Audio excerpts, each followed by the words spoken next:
Minal aidin wal faidin, maafkan lahir dan batin. Selamat para pemimpin, rakyatnya makmur terjamin.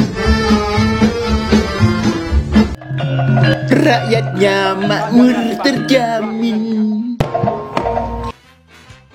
Rekan-rekan pasti sudah sering dengar lagu Hari Lebaran karya Ismail Marzuki ini. Telah berpuasa 1 bulan lamanya, berzakat fitrah menurut perintah agama.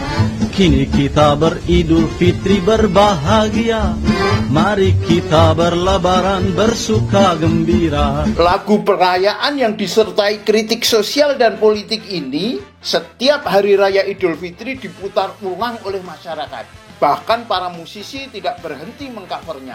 Namun, lirik asli tahun 1950-an yang berikut ini jarang diikutkan oleh para penyanyi baru.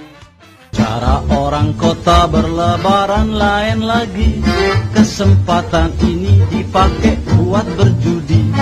Apa hubungan judi dengan lebaran? Nanti coba kita lihat ya. Nah, lebih-lebih syair yang berikut ini jarang dinyanyikan penyanyi-penyanyi muda. Korupsi jangan kerjain. Mungkin koruptor sudah pada tobat sehingga lirik lagu korupsi jangan kerjain itu dikorupsi alias tidak ditampilkan. Kondangan boleh kurangin, korupsi jangan kerjain. Wait, tunggu. Berarti zaman Pak Ismail Marzuki sudah ada korupsi ya? Apa karena belum ada KPK? Oh ya, apa kabar KPK sekarang? Kok jarang dengar operasi tangkap tangan? Semoga sudah sukses melaksanakan wasiat musisi otodidak kelahiran Kampung Kuitang 11 Mei 1921 ini. Korupsi jangan kerjain. Baik, sebelum membahas kritik sosial dan politik lagu Hari Lebaran, mari kita bicara tentang kegembiraan Lebaran sebagaimana yang diekspresikan dalam lagu yang pertama kali direkam RRI Jakarta tahun 1952 itu. Senang mendengarkannya, bikin bergairah, penghibur di kala corona.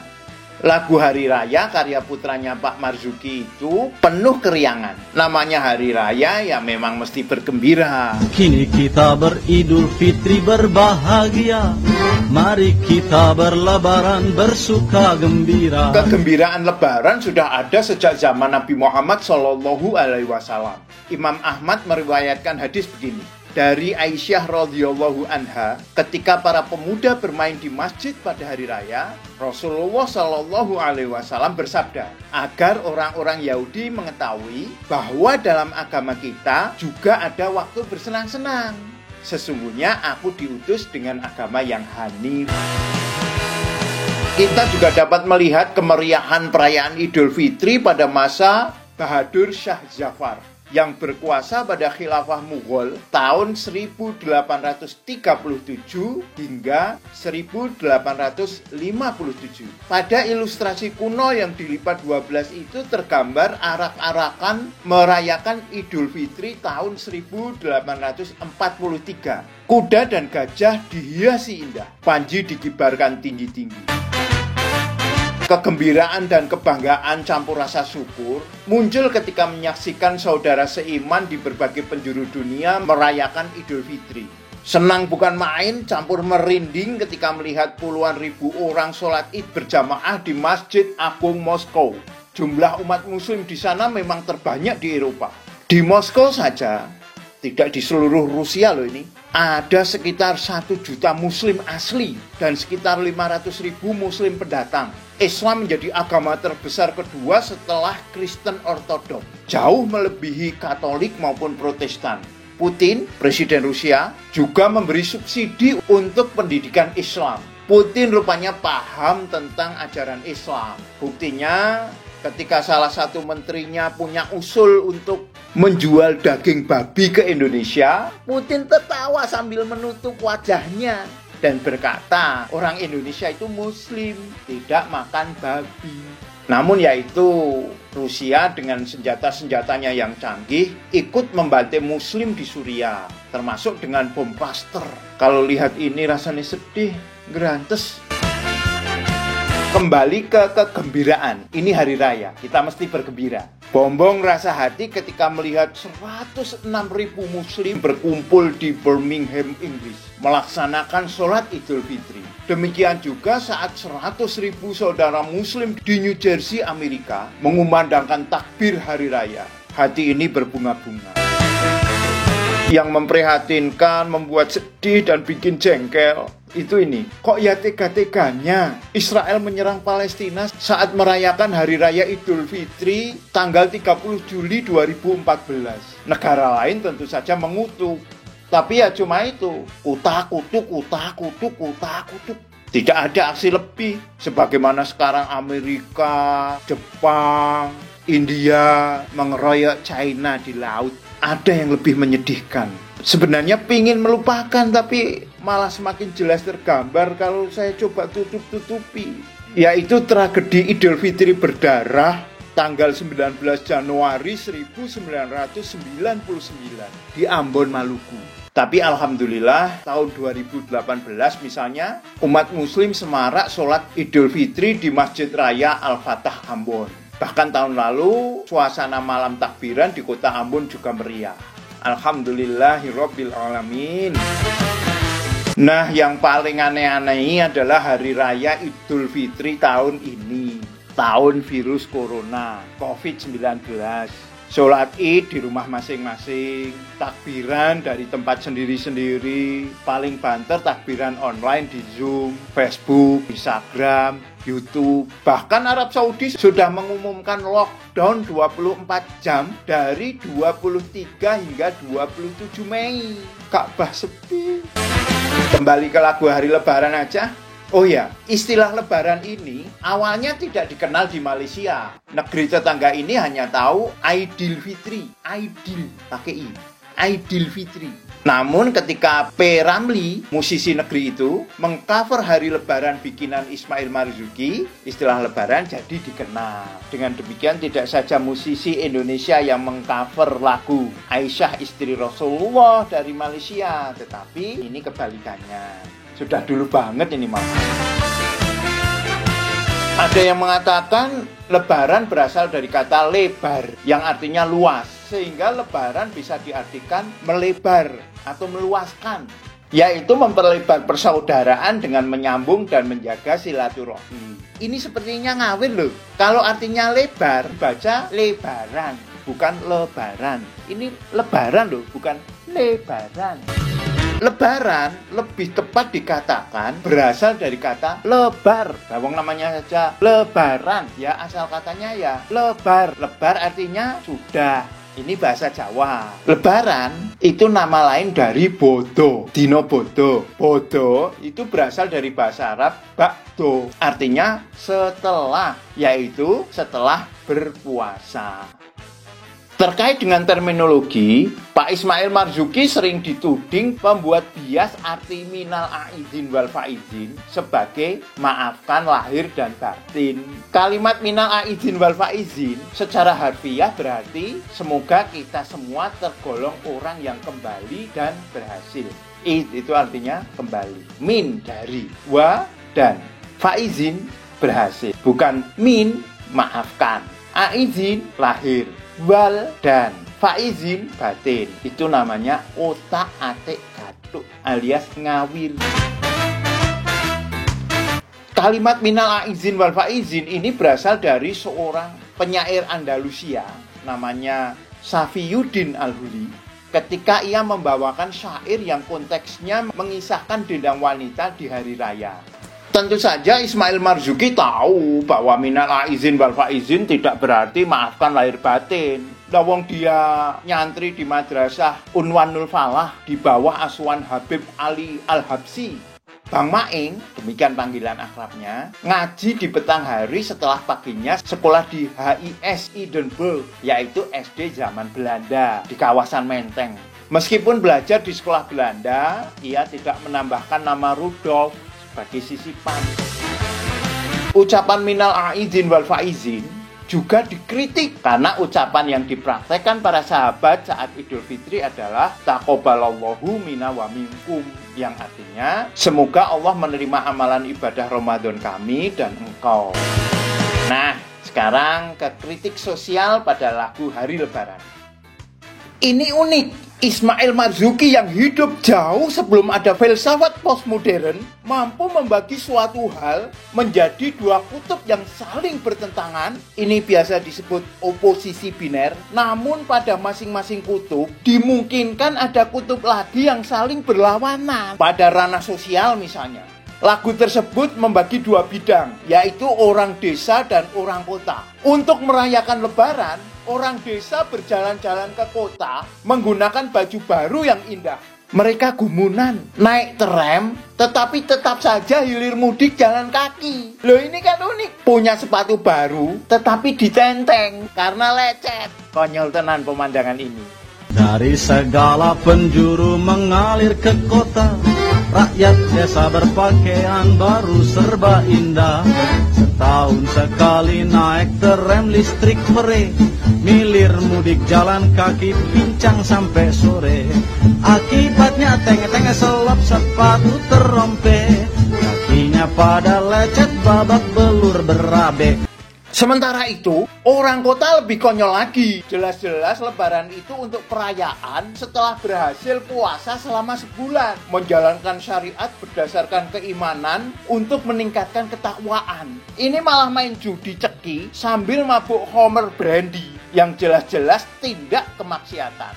Kriminal syariah. Tidak hanya sampai di situ. Karena kalah judi, sang suami melakukan KDRT, memukul istri. Namun karena sang istri ini orang kota, dia tidak menerima begitu saja. Ambil kupat, lempar ke mata suami yang tidak dapat dibanggakan itu. Kena, mak teplok. Si suami pun jadi biru. Tapi sekali lagi oposisi biner dalam oposisi biner muncul. Si suami membiru bukan karena lemparan jurus ketupat, tetapi akibat dirangsang si istri. Cara orang kota berlebaran lain lagi.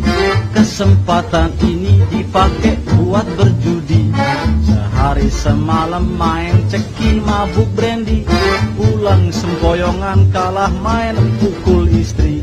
Akibatnya sang ketupat melayang ke mata, si penjudi matang biru dirangsang si istri. Kekonyolan sosial tidak hanya sampai di situ. Kehidupan pada masa itu penuh prihatin. Mencari nafkah sungguh susah hingga bingungin. Tapi anehnya, masih di bulan itu juga, bulan Syawal, siap kawin. Lagi-lagi muncul oposisi biner. Pengen segera menggelar pesta pernikahan, tapi rakyat sedang berusaha mengurangi kondangan yang penuh sumbangan. Kondangan boleh kurangin. Iki piye iki? Iki piye? Maafkan lahir dan batin, lain tahun hidup prihatin.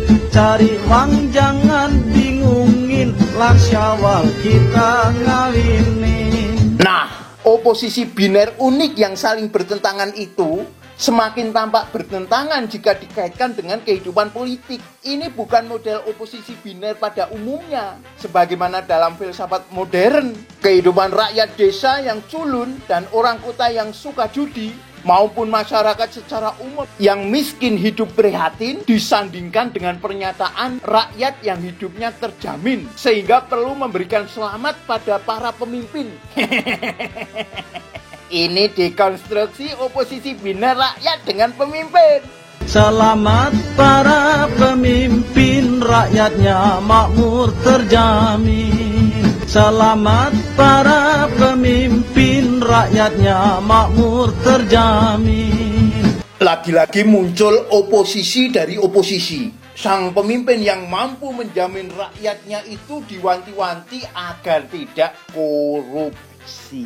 Korupsi jangan kerjain, Lagu itu tentu saja tidak dapat dilepaskan dari konteks kehidupan Ismail Marzuki yang saat itu penuh keprihatinan. Belanda kembali datang sehingga punggawa negara yang ada di Jakarta boyongan ke Jogja naik kereta, yang menginspirasi Ismail untuk membuat lagu Sepasang Mata Bola.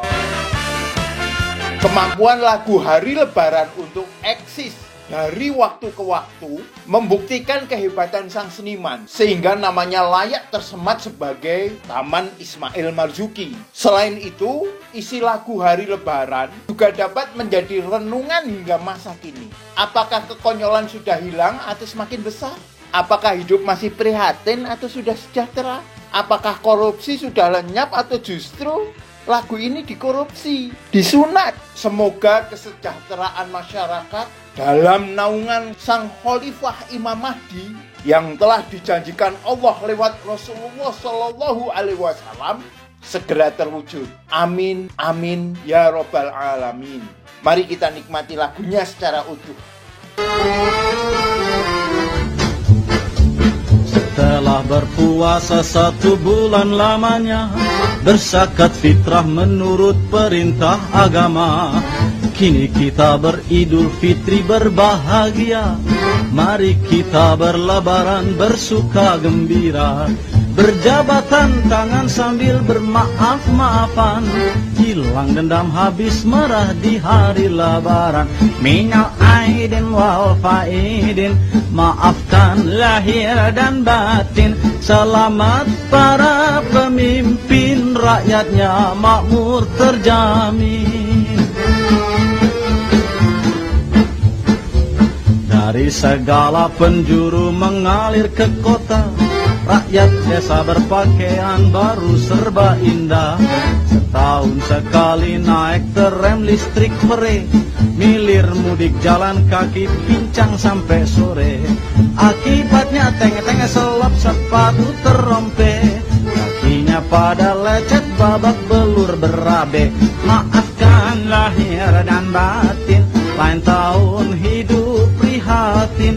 Cari uang jangan bingungin, lan Syawal kita ngawinin.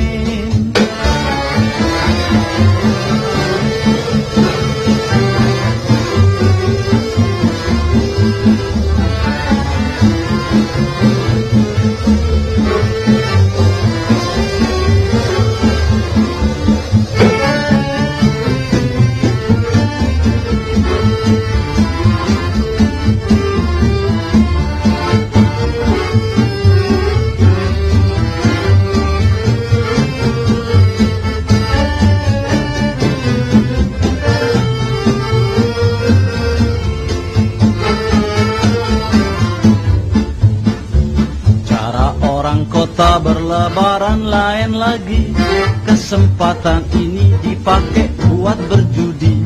Sehari semalam main ceki mabuk brandy, pulang sempoyongan kalah main pukul istri. Akibatnya sang ketupat melayang ke mata, si penjudi matang biru dirangsang si istri. Maafkan lahir dan batin, lain tahun hidup prihatin. Kondangan boleh kurangin, korupsi jangan kerjain.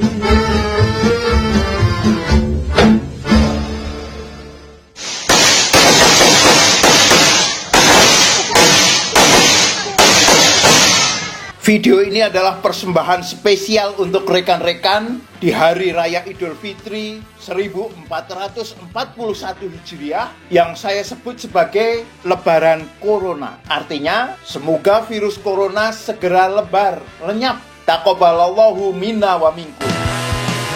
Allahu Akbar, Allahu Akbar, Allahu Akbar. La ilaha illallah, wallahu akbar, Allahu akbar, walillahil hamd. Rekan-rekan, jika ada video Painting Explorer Channel yang membuat perasaan rekan-rekan tersakiti, saya mohon maaf sebesar-besarnya. keluarga Painting Explorer Channel mengucapkan Selamat Hari Raya Idul Fitri. Allah.